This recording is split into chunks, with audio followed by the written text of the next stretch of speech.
Imagine a world where Canada and the US were one country, where the British never lost their grip on North America and where the vast territories of the West remained untouched by American expansion. It sounds like an alternate history novel, but it almost happened. The US wasn't destined to become the superpower we know today. It had to fight, negotiate, and expand its way there. While Americans see their nation as a land of opportunity, Canadians often view themselves as the more polite, less aggressive counterpart. Some Americans joke that Canada is just America's hat, while Canadians fire back, calling the US their underwear. But despite the rivalry, both countries share deep historical ties shaped by wars, diplomacy, and a struggle for identity. The United States started as a collection of British colonies that rebelled in one of history's greatest uprisings, the American Revolution. However, contrary to what many believe, the US didn't become what it is today just by gaining independence. Instead, it continuously expanded, transforming from 13 colonies into 50 states through purchases, wars, and annexations. The American Revolution broke out in 1775, driven by taxation without representation imposed by Britain. The war lasted 8 years and ended with the Treaty of Paris in 1783, where Britain recognized US independence. But this independence only applied to the original 13 colonies on the East Coast. But what if Britain had won? Would the United States still exist today? Or would it be part of the British Empire like Canada?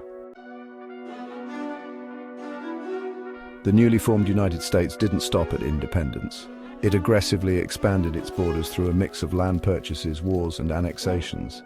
Let's go state by state and see how America grew.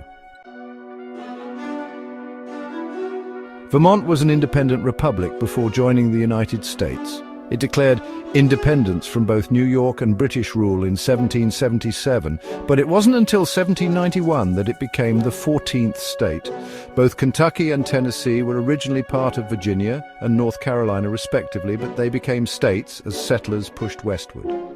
As settlers moved further into the Midwest, Ohio was the first state formed from the land gained through the Northwest Ordinance.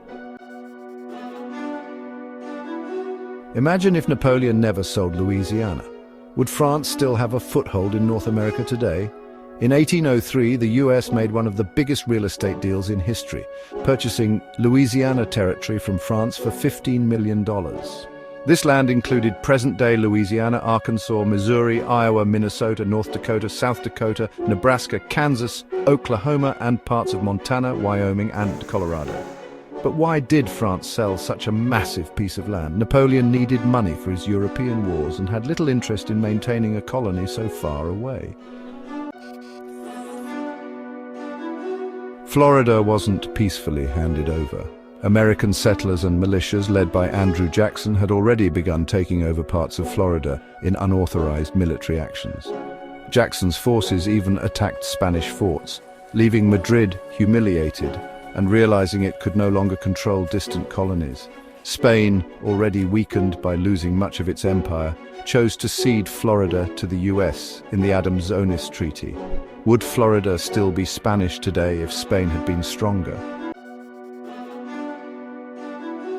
Texas was originally part of Mexico, but after the Texas Revolution in 1836, it became an independent republic.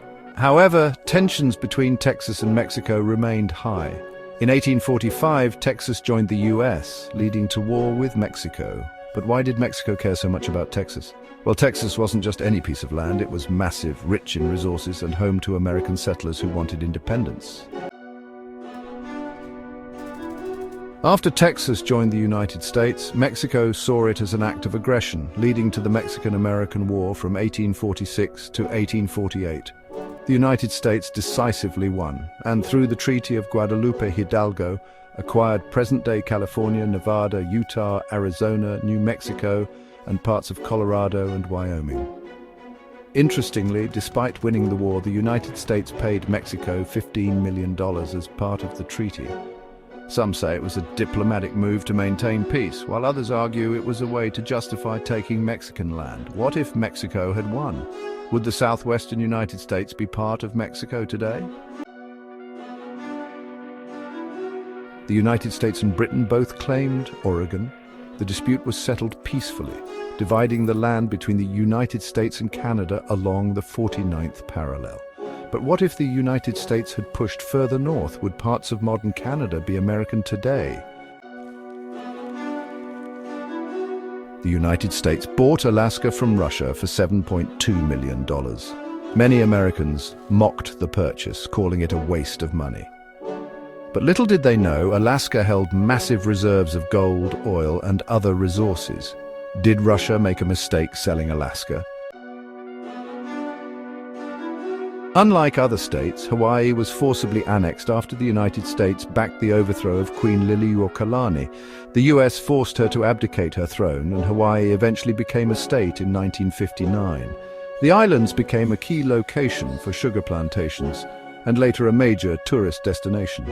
Today, the remnants of the old Hawaiian kingdom remain as historical sites, but the monarchy itself is long gone. What if Hawaii had remained independent? Would it still be a major power in the Pacific? As the United States expanded, Native American tribes were often displaced, forced onto reservations, or subjected to violent campaigns. The Trail of Tears in the 1830s saw thousands of Native Americans forcibly relocated, leading to widespread suffering and death. Meanwhile, wars like the Battle of Little Bighorn in 1876 and the Wounded Knee Massacre in 1890 showed how Native resistance was crushed. How different would history be if Native American nations had retained their lands? The cultural and political rivalry between the United States and Canada remains strong, influenced by their differing histories and ties to Britain. While the United States pursued expansion through wars and annexations, Canada maintained its British connection, fostering a distinct identity. Today, both nations cooperate closely, yet their past shapes their present relations. Ultimately, history is full of turning points. The United States as we know it was never inevitable. It was built through conflict, diplomacy, and ambition. How might history have unfolded if just one of these events had gone differently?